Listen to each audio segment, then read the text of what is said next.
रायगडमध्ये महायुतीमधील दोन मित्र पक्षांमध्ये वादाची ठिणगी पडली। एका बाजूला राष्ट्रवादी अजितदादा गट, दुसऱ्या बाजूला शिवसेना शिंदे गट।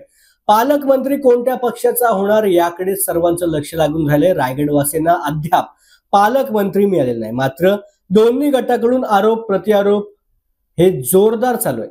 अशातच 26 जानेवारीला रायगडचा शासकीय ध्वजारोहण करण्याचा मान हा मंत्री अदिती तटकरे यांना मिळाला आणि त्यावेळेला अदिती तटकरे यांच्या सोबत माजी आमदार अनिकेत तटकरे हे देखील त्या ठिकाणी उपस्थित होते।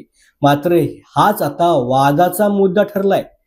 शेकापचे माजी आमदार पंडित पाटील यांचा अनिकेत तटकरे यांच्या 26 जानेवारी शासकीय ध्वजारोहण या कार्यक्रमाला उपस्थित असल्याबद्दल आक्षेप आहे। एकीकडे रायगडचा पालकमंत्री कोण असा वाद सुरू असताना अदिती तटकरे यांना शासकीय ध्वजारोहण करण्याचा मान मिळाला, मात्र त्यांच्यासोबत विधान परिषदेचे माजी आमदार अनिकेत तटकरे यांचं व्यासपीठावरती उपस्थित राहणं हे चुकीचं आहे। त्यांनी प्रोटोकॉल पाळला नाही। मी कालची क्लिप बघितल्यानंतर मला आश्चर्याचा धक्का बसला, असं मत पंडित पाटील यांनी व्यक्त केले। त्यामुळे आता अनिकेत तटकरे यांच्या ध्वजारोहणाला व्यासपीठावरती उपस्थित राहणं हे वादासाठी नवं कारण समोर आलंय। 26 जानेवारीला रायगड जिल्ह्यामध्ये झेंडावंदनाचा कार्यक्रम झाला। रायगडचा पालकमंत्री कोण हा वाद आज संपूर्ण महाराष्ट्रात देशामध्ये सुरक्षित असताना अदितीताई तटकरे यांच्या हस्ते झेंडावंदनाचा मान राज्य सरकारने त्यांना दिला। पण काल एक घटना अशी घडली की त्यांच्याबरोबर त्यांचे बंधू जे माजी आमदार अनिकेत तटकरे देखील व्यासपीठावर होते। त्याच्यामुळे हे मी जेव्हा क्लिप बघितली तेव्हा मला पण आश्चर्याचा धक्का बसला, कारण प्रोटोकॉल नुसार आजी आमदार माजी आमदार यांना बसासाठी एक पेंडल असतो आणि झेंडावंदन झाल्यानंतर पालकमंत्री तिथे जाऊन त्यांचं स्वागत करत असतात। पण आजच्या घटनेने तटकरे साहेब आणि भरतशेठ गोगावले यांचा पालकमंत्री पदावरून वाद निर्माण झालाय।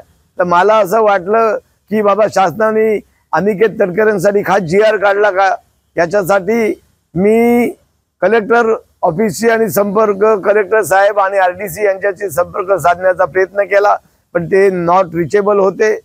पण आणि ही घटना योग्य नाही, कारण 26 जानेवारीचा कार्यक्रम संवेदनशील कार्यक्रम असतो, त्याला प्रोटोकॉल आहे, नियम आहे। पण शासनाचे अधिकारी सत्तेच्या पुढे हतबल झालेत असं चित्र संपूर्ण महाराष्ट्रामध्ये झालेलं आहे। पण अशी गोष्ट भविष्यात होऊ नये म्हणून राज्य सरकारचे मुख्य सचिव यांनी या गोष्टीची गंभीर दखल घ्यावी आणि अशी घटना परत होणार नाही याची खबरदारी घ्या। कारण तटकरे कुटुंबांकडे बऱ्याच वर्षापासून पालकमंत्री पद आहे, मंत्री पद आहे। ते अनिकेत तटकरे स्वतः तालिकेचे अध्यक्ष होते, ते स्वतः आमदार होते, पण त्यांच्याकडून ही गोष्ट अवधानाने घडली की कसे। पण जे राज्य सरकारचे अधिकारी आहेत, SP आहेत, पोलीस आहेत, त्यांनी त्यांना थांबवायला पाहिजे होतं। ही गोष्ट चुकीची झाली, पण या संदर्भात कोणीच आवाज उठवला नाही।